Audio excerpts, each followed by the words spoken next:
Hi friends, আমি Anima. Welcome to my channel Anima রান্নাঘর। তো বন্ধুরা, আমি আজকে আরো একটি নতুন ধরনের রেসিপি নিয়ে চলে এসেছি।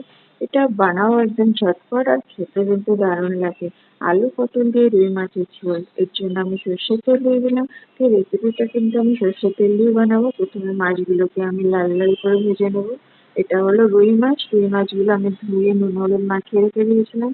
তেল গরম হয়ে গেছে, তেলে আমি দিয়ে দিলাম এপিঠ ওপিঠ করে মাছগুলোকে আমি পুরো লাল লাল করে ভেজে নেবো।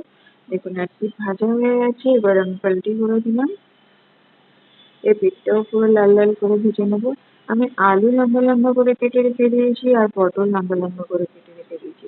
এই রেসিপিটা কিন্তু খুব অল্প মশলা দিয়ে রেডি আর খেতে কিন্তু অসাধারণ লাগে। এবার আমি ফোড়নি করে সব মাছগুলো ভেজে নিলাম। ফোড়নে দিলাম 5 ফোড়ন আর দিলাম একটা বড় সাইজের পেঁয়াজ। পেঁয়াজটা প্রথমে আমি লাল লাল করে ভেজে নেবো। দেখুন, পেঁয়াজটা আমার ভাজা হয়ে গেছে। এবার প্রথমে আমি কেটে রাখা পটলগুলোকে দিয়ে দিলাম। পটলগুলোকে 2 মিনিট আমি ফ্রাই করে নেব।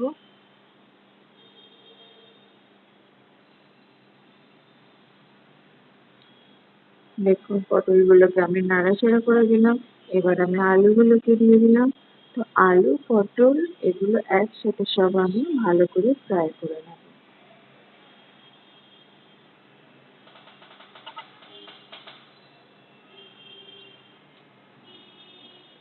এই রেসিপিটা কিন্তু খুব অল্প মশলাতে আর খুব তাড়াতাড়ি বানানো হয়ে যায়। আর এই গরমের দিনে আলু পটল দিয়ে রুই মাছের পাতলা ঝোল আর গরম গরম ভাত জাস্ট ফাটাফাটি, এক থালা ভাত খাওয়া হয়ে যাবে। এবার আমি লবণ দিয়ে দিলাম। লবণটা আপনারা অবশ্যই স্বাদ অনুসারে দেবেন। আর দিলাম হলদি পাউডার। তো লবণটা কিন্তু যে যেমনি খান সেই হিসাবেই দিতে হবে। কেউ বেশি খায়, কেউ কম। তো আপনারা নিজের স্বাদ বুঝেই দেবেন। এবার একটা বড় সাইজের টমেটো আমি কেটে দিয়ে দিলাম। এবার সব আমি একসাথে ফ্রাই করে নেবো। এই পাতলা ঝোলের জন্য যে মশলাটা লাগবে, আমি আদা, কাঁচা লঙ্কা আর গোলকি একসাথে মিক্সিতে আমি একটা পেস্ট বানিয়ে নিয়েছি। মশলাটা দিয়ে দিলাম।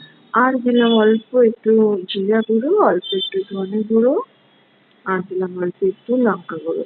এগুলো সব নামমাত্র অল্প অল্প মশলা দিয়ে এবার এটাকে পুরো ভালোভাবে কষাতে হবে।